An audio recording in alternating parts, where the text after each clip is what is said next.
반갑습니다. 10년 재무제표 분석으로 기업의 펀더멘탈과 가치를 알아보는 여유의 가치투자TV YBTV의 여유입니다. 오늘은 설명이 필요 없는 국민 성장주 삼성 SDI입니다. 뭐 하는 회사인지는 다 잘 아실 테지만 그래도 사업보고서의 제품과 원재료 그리고 이들의 가격 변동 살펴보겠습니다. 당사의 사업부문은 크게 리튬이온 전지로 대변되는 에너지 솔루션 사업부와 EMC 등의 전자재료 사업부로 나뉘어 있습니다. 매출액 비중은 엔솔 부문이 80%를 넘어가는 압도적 비중을 차지하고 있네요. 그래서 원재료와 제품 가격 변동은 이 에너지 솔루션 사업부의 것으로만 체크해 보겠습니다. 이 표로만 봐도 원재료 가격이 작년 26달러에서 올해 1분기 32달러로 많이 오른 것 같네요. 세상 만물이 다 오르는데 모든 산업계에서 가장 핫한 이 분야의 원재료 가격이 오르지 않을 리가 없겠죠? 제품 가격도 이에 따라 오른 것 같아 보이긴 합니다. 알기 쉽게 차트로 정리된 것 보시죠. 엔솔 부분의 원재료 가격이 올해 1분기 24% 증가해 제품 가격은 이에 미치지 못하는 13% 증가입니다. 이것만 봐서는 매출은 물론 늘었겠습니다만 이익의 증가는 또 알 수 없겠네요. 1분기 발표된 실적 보겠습니다. 매출액이 YOY로 37% 증가해 영업이익은 무려 142% 증가입니다. 가격의 변동으로는 이런 이익이 나올 수 없겠죠. 판매 수량의 대폭 증가로 인한 것이라 생각할 수밖에 없는 호실적입니다. 역시 성장하는 산업의 가장 핫한 제품을 취급하는 회사의 실적답죠. 삼성 SDI의 매출과 이익 구조를 사업 부문별로 조금 자세히 살펴보겠습니다. 작년 기준 매출은 에너지 솔루션 사업부가 80%를 넘어가는데 이익률은 전자재료가 훨씬 높습니다. 엔솔 부문의 영업이익률은 5% 남짓인데 반해 전자재료의 영업이익률은 20%를 넘네요. 그런 이유로 삼성 SDI의 영업이익은 이 두 가지 사업부가 각각 반씩 양분하고 있습니다. 엔솔 부분의 이익률이 생각보단 낮죠? 자, 이런 매출과 이익 구조를 염두에 두고서 연간 실적 차트 보는 것으로 삼성 SDI 본격 재무제표 분석 시작하겠습니다.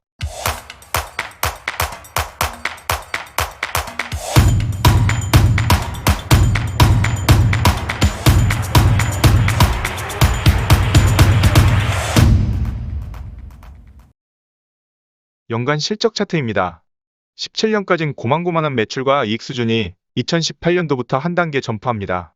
부문별 매출을 볼까요? 역시 2차전지의 급성장에 힘입은 바가 큽니다. 2017년부터 2차전지의 매출 성장이 확연합니다. 전자재료 부문의 매출은 상대적으로 위축되어 보이지만 그래도 꾸준히 늘고는 있네요.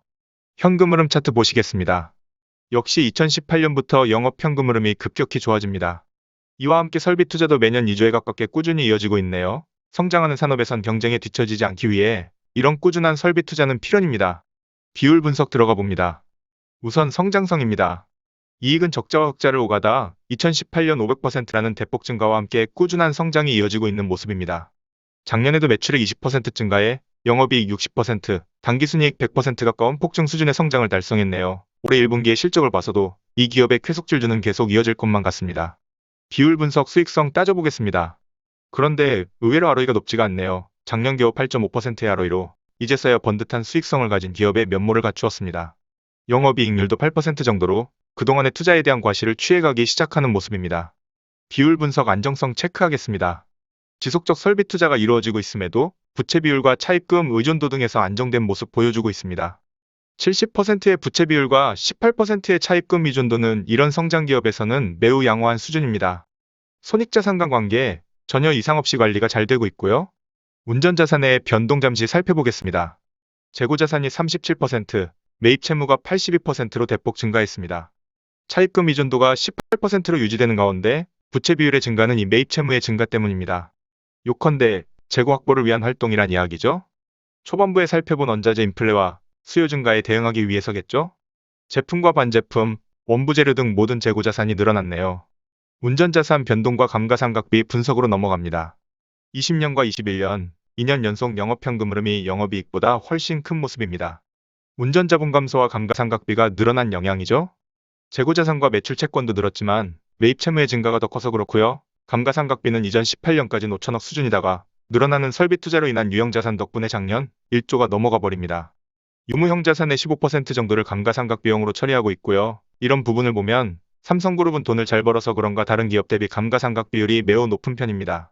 보통 10% 전후의 자산 대비 감가상각 비율인데 이 기업만 봐도 15%를 떨궈내고 있습니다.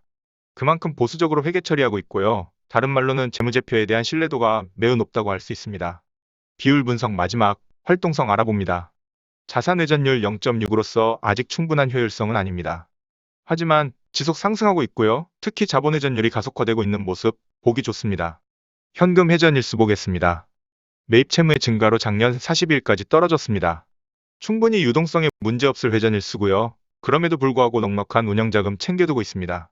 자, 이제 기업의 도산 위험을 측정해보는 도구죠. 지스코어 체크하겠습니다. 지스코어는 3을 넘어가면 전혀 망할 염려가 없는 우량한 회사라는 것인데요. 그래도 저는 여기서 그 내역을 조금 더 자세히 살핍니다. 이지스코어 평가 항목 중에 시총 대 부채 비율이 있는데요. 이 부분의 점수가 크다는 것은 지금 주가가 높은 수준에 있다는 것을 말해줍니다. 주가가 높다는 것은 마냥 좋은 것은 아니기에 저는 이 부분의 점수는 최대 2로 제한해 놓았습니다. 완전히 고평가된 기업은 저 시총 대 부채 점수만으로도 3을 훌쩍 넘어버립니다. 물론 시장의 평가도 중요하긴 하겠죠. 어쨌든 삼성 SDI 높은 시가총액과 100% 이하의 안정적인 부채 비율에 힘입어 3.17의 점수를 받았습니다. 전혀 도산 위험이 없다는 얘기죠. 시장 대비, 업종 대비에서도 높은 점수고요. 코스피 전기전자에 속한 업종들은 대부분 망할 염려가 없어 보이네요. 전체 시장에서는 물론 언제 망해도 이상하지 않는 기업도 많죠. 그래서 코스피의 중앙값은 2.28이 나왔습니다.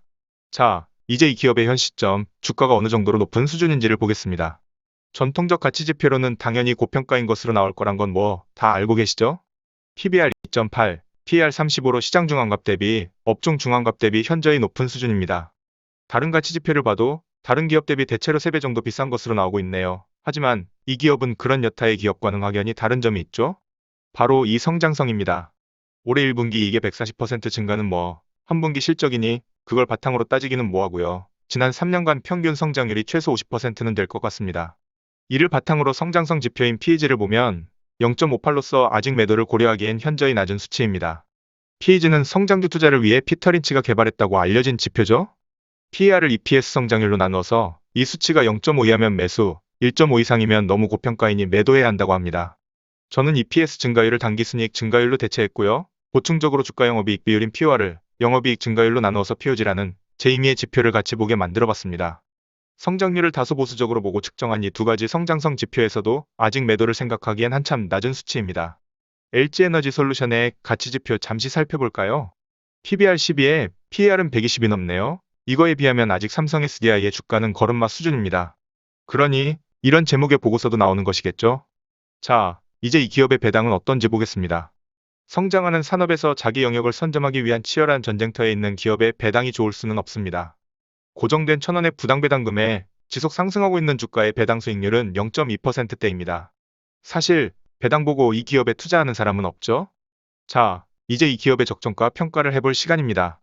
미래의 꿈을 먹고 사는 성장주는 현재의 실적으로는 주가가 설명될 수가 없습니다. 최근 가중평균 ROE 7% 정도로는 현재의 주가가 당연히 이해될 수 없습니다. 현금 흐름으로는 어떨까요? 마찬가지네요. 치열한 전장에서 계속 이루어져야 하는 설비 투자는 이 기업의 잉여연금을 허락하지 않고 있습니다. 잉여연금 지속 적자고요. 고무적인 것은 저 잉여연금의 적자폭이 확연히 줄어들고 있다는 점이고요. 올해 1분기에는 460억의 잉여연금을 생산해내기까지 합니다. 지난 5분기를 봐도 금방 다시 적자로 돌아설 수는 있겠네요. 그리고 올해 1분기의 설비 투자 금액도 여전히 줄어들지 않고 있습니다. 저 개인적으로 이 기업에 대한 투자가 어려운 가장 큰 이유는 이것입니다. 막대한 설비 투자가 언제 끝날지 가늠하기 어렵습니다. 자, 마지막으로 로그로 보는 장기월봉 차트 보시겠습니다. 10년 PBR 밴드의 상단에서 힘겹게 버티고 있는 것처럼 보입니다. 이 차트만 보면 고점인 80만원대에서 다소 조정받았다고는 하나 여전히 높은 수준에서 대롱거리고 있는 모양이 섣불리 투자하기 어렵게 만들고 있습니다.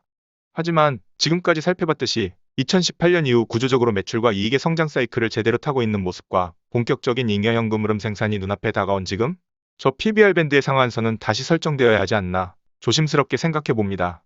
저 개인적 성향으로는 이 기업에 투자는 어렵습니다.